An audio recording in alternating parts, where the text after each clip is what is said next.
Eh bien, les Banakota, ce sont de jeunes gens comme moi qui, avec un peu plus de courage, ils n'ont ni fonds ni marchandises. Ils vont se lever tôt le matin, ils vont aller au grand marché, ils seront à l'entrée pour indiquer, orienter, accompagner les personnes qui sont ignorantes de la vie et même du quotidien du grand marché pour réaliser leurs achats. Et comme ça, par après, ces personnes-là vont leur donner un petit rien.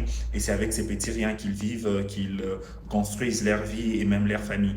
Si vous êtes un Moanakwata ou si vous en connaissez un, transmettez-lui tous nos encouragements. Ce n'est pas un commencement assez facile, il y a beaucoup de réalités. Mais mettez-y suffisamment de sérieux car je connais comme ça des Banakwata qui ont commencé dans ce faible commencement et aujourd'hui ils ont des fonds considérables, ils ont aussi des marchandises. Tout cela par la grâce de Dieu en associant Dieu dans ce que vous faites.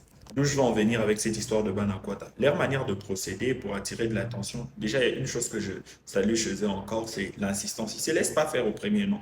Euh, pour attirer de l'intérêt, de l'attention, ils vont vous appeler comme ça, vrai chéri, ingénieur, docteur, truc de ce genre, pour vous pousser à prêter attention et puis à leur permettre de réaliser leur travail d'accompagnement.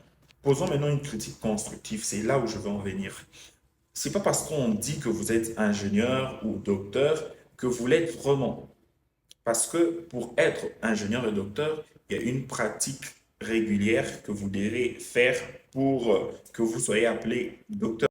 Même si vous avez étudié comme ça pendant plusieurs années d'études, mais si vous ne pratiquez pas en tout temps, c'est compliqué pour vous. C'est comme ça que quand, dans Genèse chapitre 4, je préfère que vous lisez l'ensemble du chapitre, on dit que Abel était cultivateur et Caïn était laboureur. C'est pas parce qu'ils portaient les titres de cultivateur et de laboureur qu'ils étaient vraiment ce que l'on a dit d'eux, mais c'est parce qu'il y avait une pratique régulière, un vieux principe qu'il faut toujours conserver. Parce qu'aujourd'hui, nous voyons la course au titre, mais la pratique régulière des choses dont on attend de l'ingénieur, du docteur, de l'expert, on ne le constate pas sur les terrains.